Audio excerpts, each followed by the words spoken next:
I'm Christina, and today I will be presenting to you about the impact of rainfall, fertilizer use, and sustainable practice on ratio crop yield in smallholder farm. For introduction, smallholder farmers play a key role in food security, but their productivity is often limited by rainfall variability, poor soil fertility, and resource constraints.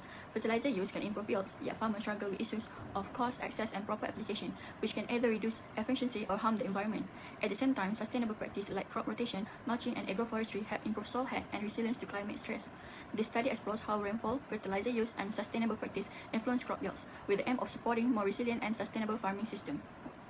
Our objective is to analyze the relationship between rainfall variability and crop yield in smallholder farms.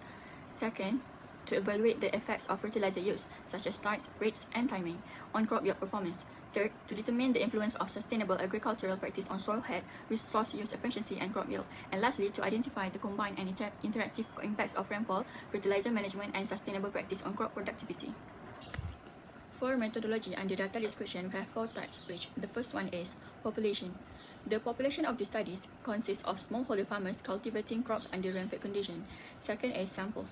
The sample include 120 smallholder farms for which data on rainfall, fertilizer use, sustainable practice, soil health, and crop yield were collected and analyzed.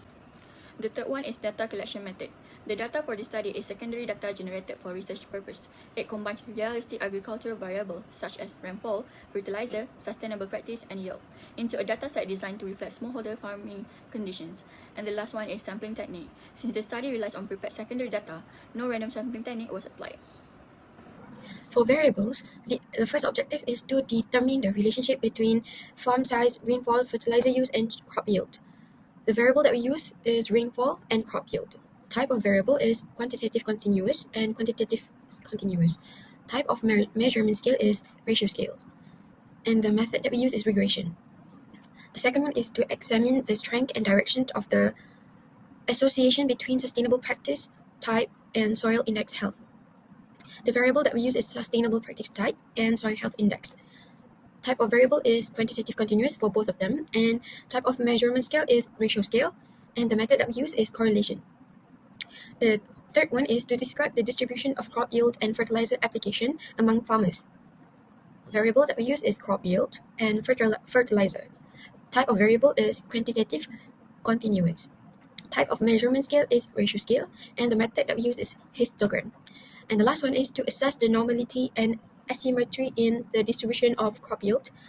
Variable is crop yield, and type of variable is quantitative continuous. Type of measurement scale is ratio scale, and the method that we use is QNIS. Next, we are going to talking about variables. First, histogram, and second, scatter plot. First, we have the histogram. This histogram shows crop yields are roughly normal, centered around 1,200 kg. The mean is 1,219.67 kg, with a standard deviation of 201.39, indicating moderate variability. Most yields fall between 1,000 to 1,400 kg, with few outliers below